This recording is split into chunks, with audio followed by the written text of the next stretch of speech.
a show. It's the Great British Shooting Show, the biggest celebration of shooting in the UK, bar none. From airguns to optics, country style to sport, it's where every shooter belongs. 3 incredible days, from the 13th to the 15th of February 2026 at the NEC Birmingham. No distractions, just the very best of British shooting and beyond, all under one roof. Book now at shootingshow.co.uk. Hi, Gary Chillingworth here for Airgun. Sorry. Let's try that again. Hi, Gary Chillingworth here for Airgun World Magazine, Shooting Country TV. Welcome to Life at the Range. I'm sick. My leg's much better, and then I managed to get this chest infection that has been going around, and for the last 7 days, it's left me absolutely flattened. Today's video, we were going to be out on the range, but I don't know if you can see it or hear it, but it's chucking it down outside. And I'll be honest with you, I'm not safe with an air rifle at the moment. Well, I'm safe because I won't pick one up. But I'm a little bit frazzled up the top because I've not been sleeping. So we have got a video in the conservatory. And it just so happens that I had an email in the week that is actually a really good subject, and it's not something we've ever really covered before. And that's simply money. Now, we all know that our rifles, they cost a certain amount. You can have, well, something like this amazing Daystate Black Wolf. That's an expensive gun. Or you can have an S400 for £500 or £600. You can go second hand. You can do whatever you want to do. You know, you can buy whatever scopes you want.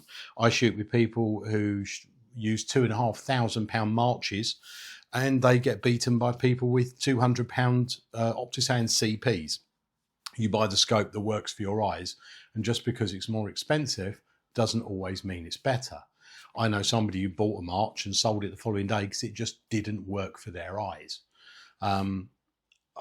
Charles Peel used the Hawk Night Eye Digital for a long time, and that was a relatively cheap scope, you know, certainly second hand, and he did incredibly well with it. Fortunately, you can't get them anymore. But so we're not looking really at kit today because we've gone through kit ad infinitum. So we're going to look at the things that are the day-to-day costs of shooting. Now, when we're talking about when we're going out shooting, if we're a club shooter and we want to shoot at our local club, that's absolutely fine. Your costs are going to be relatively low.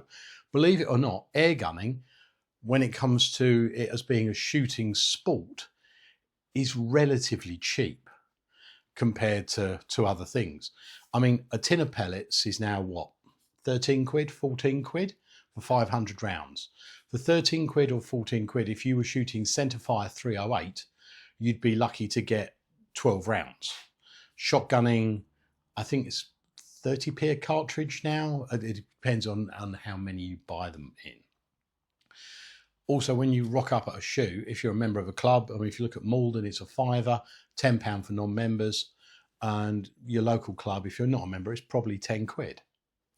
The UKAs have put their prices up because there's a hell of a lot of work that goes into running an event. They've got to hire extra toilets. You know, they've got to get, I don't know, sometimes they get extra insurance. There's lots of costs. So now it's good that the club actually get a little bit more money for all the work they put in. And if you've never ever helped set out a UK event, speak to your local club, because I'm sure they'll be more than happy for your help, and you will realise about how much work physically goes in. And don't even start thinking about how much work goes into the worlds. So we pay 15 quid. So we rock up at 9 o'clock, we start shooting, we finish at 1. We pay £15 to £3 an hour. Try and get a snooker table for 3 quid an hour, or a football pitch or something like that. So as a sport, 15 quid for 3 or 4 hours enjoyment, where at the end of the season you can win a gun. And on the day, there's usually prizes. I don't think is that expensive. But let's look at the costs that you may have if you are shooting a year's UKA HFT events. So let's get on with the video, and I will attempt not to die whilst making it. Okay, so if you're shooting the UKs, the first thing you've got to remember is they're spread out all over the country. Now, a lot of them are double headers. And what this means is that you'll shoot on the Saturday at one course, and then on the Sunday, a course usually within 30 or 40 miles the following day. So there's usually a hotel on the night. Now, what some people do to help bring costs down is they speak to the UKA team, and they arrange to shoot session 2 on the Saturday and session 1 on the Sunday, or session 2 both days. By doing this, it means that on the Saturday morning, you can travel to the venue, depending on where you are. So that means you only have one hotel for the night. Some shooters, like myself, we like to get down there on the Friday, get settled in, go out for a bit of dinner, and we like to shoot AM both days. But there have been plenty of times when we've done PM, AM, and it cuts your hotel bill by half. Hotels, I like to stay in a Travelodge or a Premier Inn. I prefer Premier Inn to Travelodge. And I think the days of the £29 rooms are gone. Realistically, £60 a night is what you're going to spend on a Premier Inn. And the thing is, I like Premier Inns. You always get a comfy bed, you get a warm shower, and usually you've got a restaurant attached to them. Now, some shooters, they choose to camp. They're psychopaths, but they choose to camp. And there is actually a really friendly group of people who camp regularly, and that's actually part of their enjoyment. Most clubs allow camping, or they will arrange a campsite nearby, but you need to speak to your local club, or need to speak to the club, the hosting club, and they will tell you what the plan is for those who want to camp. But if you like camping, it is certainly a way to go. We've also got some people who've got RVs. I mean, it sounds very American. Camper vans. That's the word I'm looking for. I'm sick. Leave me alone. So yeah, you're talking about £60 a night for your hotels. I can't tell you how many hotels you need. There's 9 rounds, and it depends on whether or not you can drive. Yeah. And that's the other thing. How far are you going to have to travel? Because fuel is also a big thing. Now, I've got a chart, and what I've done is I've taken 4 clubs, and I've worked out how many miles that they are going to travel each year for a UK event, UK HFT event. I've taken Mile Oak because they are down on the south coast near Brighton. I've taken Misfits because they're in the middle of the country. I've taken Throckmorton because they're sort of over on the left a bit, and they're very close to Furnace Mill and Nomads. So that's a big group of shooters. And I've used the psychopaths who are up in Dunfermline in Scotland, because they've got, is it Dunfermline? Yes, it is Dunfermline, because they have got a contingent who travel all over the country. Now, as I said, a lot of the shoots are double headers. And the double headers, what I've done on those ones, I've just worked out the distance there, the distance back, assuming you're not going to do it both days because you're going to have a hotel room. So these are sort of rough ideas of how many miles you're going to travel. If you are in Brighton, down on the south coast, you will travel on average 2,000 miles a year to travel to all the events. If you live in the Midlands and you are near Misfits, you've got 1,036 miles. That is roughly half of the guys down at Mile Oak. If you are at Throckmorton, Nomads or Furnace or that kind of area, 1,332. So it's a little bit more than Misfits, but not as much as Mile Oak. And then we've got the Scots, the ones with the blue faces. Freedom! 4,228 miles they travel on average to go to all of the rounds. So if you see a bleary-eyed Scotsman wandering around the course going, "Where's my haggis?" buy them a cup of tea or a cup of coffee, because they're going to be tired, broke, and they're, just be kind to them. I think it's amazing that they still compete in, because they've got the licensing and everything like that. So hats off to the guys from Dunfermline. Massive respect. The other thing with fuel is try and car share. I've got bunch of lunatics who travel with me, Gene Greatrix, Alex Larkin and Jeff Ryder. And we've been traveling all over with each other for what, 15 years? It's quite weird. There's only 3 people, I think, so far who's ever achieved 200 rounds of the UK HFT. Gene's one, Jeff's the other, and I'm the third. And it's because we travel together, and it cuts the costs down. You've got someone to go out with dinner at night, and it just makes it a family event. And to be honest with you, they're my family. You know, Gene, Alex and Jeff, they are, without a shadow of a doubt, my shooting family. They're more than friends. You know, me and Alex, we're traveling in the car. I'm driving. Alex is doing his best to keep me awake. The kids are in the back having a snooze. Gene brings snacks. That's the rule. So find people you like, find people you can travel with, and it will cut your prices by half. If there's someone you want to share a hotel room with, crack on.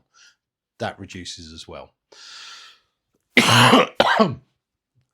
Right, a couple of other things, practical things. As I mentioned a little while ago, going out, you know, so we're stayed in the hotel, and often the hotel has got a restaurant attached. I like to eat a Hungry Horse because you know what you're going to get. You know, I don't go for a curry the night before because you can end up with some really dodgy food, and you don't want bad guts when you're shooting. Whereas you rock up to a Hungry Horse, you're going to grab a mixed grill. It's going to cost 12 quid. You're going to have a couple of pints, and then you're going to wander back to your room, watch some TV, and get a good night's sleep. So you've got to factor in how much you're going to spend on food. But also, Aaron Friend, the only man in history who has his bar tab bar tab calculated by NASA. He said, realistically, if you're going away for a weekend and you're with like-minded people, I'm not looking at you, misfits shooters. Actually, I am looking at you, misfit shooters.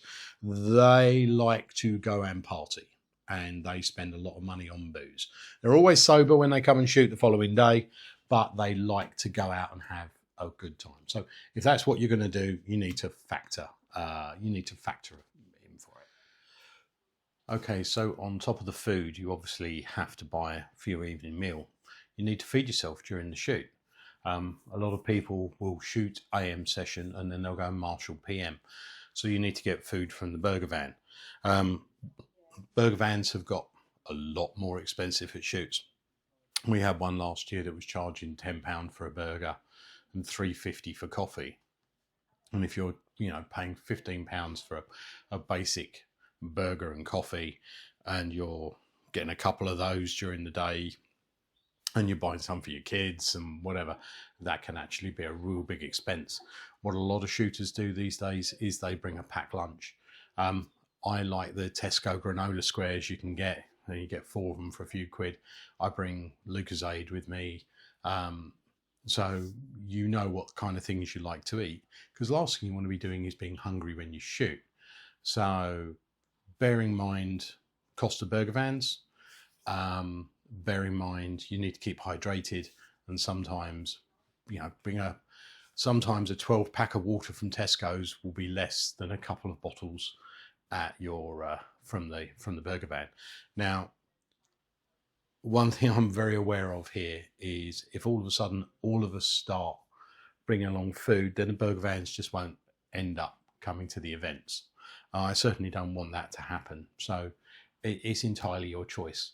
But my loyalty is to you guys, not to the burger vans, but they do an amazing job, and some of them are absolutely brilliant. But some of them are getting very, very expensive for what they are. Another thing is apparently you need to factor in money to look stylish. And Graham Cargan has asked me to say hats are available at most UK HFT events. Right, Graham? That's all the free publicity you're going to get. But actually his hats are pretty good and they're not that expensive. Some clubs allow you to bring your dog. So if you've got a dog and you want to bring it along and you want to leave it with people, often you can find people. So if you want to go and shoot, there are a group of people who they will look after each other's dogs. So someone will shoot in the morning and then they will leave their dog with another shooter who's shooting in the afternoon, and then they will look after that shooter's dog in the afternoon whilst they're shooting. And there are groups of people who do this. But some people have to put animals into boarding. I know Jenny Stone puts her rabbits into boarding. Sometimes it has to be done. So again, yeah, animal welfare, very important. But again, speak to people, and you might very well be able to find someone who can dog sit for you. There is a big dog community in the UK, HFT. Therapy. Who the hell said therapy? Actually, do you know what? Yeah, we'll tell you what, we go with therapy. Sometimes after you've been shooting, we need therapy. Therapy is always a good thing. I've had therapy for PTSD. Therapy is a good thing. If you need therapy, go get therapy. I'm all up for therapy. Dave Ramshead, man I have ultimate respect for, repairs. When Dave has a bad shoot, he smashes his gun against a tree and has to get, no, he doesn't. Guns go wrong. Guns do go wrong, you know, the seals break, whatever, and you've got to keep on top of routine maintenance. So again, factor that in for your year. How much money are you going to spend on repairs and stuff like that? So maintenance, repairs, it's a good idea to keep a little repair kit with you. It's amazing how much you can get done with a gun if all of a sudden you've got issues. It's nothing you want. You know, you've rocked up, you've turned up onto a course, you've gone on the blink, you've cocked a rifle, and all the air's gone out your gun. You've blown a seal. There's a very good joke about that. If you've got a spare set of seals in your thing, you can always ask to be moved to the second session, sort your gun out. That's why it's a good idea to make sure you know if, you know how to repair your rifle.